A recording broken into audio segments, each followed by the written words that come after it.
Charter చట్టం 1853 east India company పాలనా కాలంలో ప్రవేశపెట్టబడిన చివరి చార్టర్ చట్టం. ఈ చట్టం కంపెనీ యొక్క హక్కులను పొడిగించే అంశమును ప్రస్తావించలేదు. గవర్నర్ జనరల్కు విస్తృత అధికారాలు కల్పించారు. లెజిస్లేటివ్ కౌన్సిల్ మరియు ఎగ్జిక్యూటివ్ కౌన్సిల్ను వేరు చేశారు. ఎగ్జిక్యూటివ్ కౌన్సిల్ లెజిస్లేటివ్ కౌన్సిల్కు బాధ్యత వహించడం ద్వారా మన దేశంలో పార్లమెంటరీ ప్రభుత్వ విధానానికి పునాదులు వేశారు. సివిల్ సర్వీస్ పరీక్షల యందు జాతి వివక్షత లేకుండా భారతీయులకు అనుమతినిచ్చారు. సివిల్ సర్వీసెస్ నిర్మాణంపై లార్డ్ మోకాలే కమిటీని ఏర్పాటు చేయడం జరిగింది. కేంద్రంలో మొదటిసారిగా లెజిస్లేటివ్ కౌన్సిల్ను ఏర్పాటు చేశారు.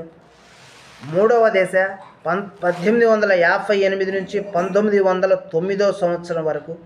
విక్టోరియా మహారాణి ప్రకటన 1858 భారత ప్రభుత్వ చట్టం. ప్రభుత్వ రాజ్యాంగ విశ్లేషకుడు డి బసు ఈ చట్టంతోనే భారత రాజ్యాంగ చరిత్ర ప్రారంభమైనదని పేర్కొన్నారు. 1857లో జరిగిన సిపాయిల తిరుగుబాటు తదనంతరం భారత ప్రభుత్వ చట్టం 1858ని ప్రవేశపెట్టారు. ఈ చట్టం ద్వారా మన దేశంలో ఈస్ట్ ఇండియా కంపెనీ పాలన రద్దయింది. భారతదేశం బ్రిటిష్ సామ్రాజ్యంలో అంతర్భాగమయ్యింది. భారతదేశ పరిపాలనను బ్రిటిష్ వారు ప్రత్యక్షంగా నిర్వహించినారు. బ్రిటిష్ మహారాణి సార్వభౌమత్వ పరిధిలో గల మన దేశ పరిపాలనకు అవసరమైన శాసనాలను బ్రిటిష్ పార్లమెంటు రూపొందిస్తుంది. లండన్లో భారత రాజ్య కార్యదర్శి అనే పదవిని ఏర్పాటు చేశారు. భారత రాజ్య కార్యదర్శి బ్రిటిష్ క్యాబినెట్లో భాగంగా మన దేశ పరిపాలనా వ్యవహారాలకు సంబంధించి బ్రిటిష్ పార్లమెంటుకు బాధ్యత వహిస్తారు. కార్యదర్శికి సలహాలు ఇవ్వడం కోసం 15 మంది సభ్యులతో కూడిన కౌన్సిల్ను ఏర్పాటు చేశారు.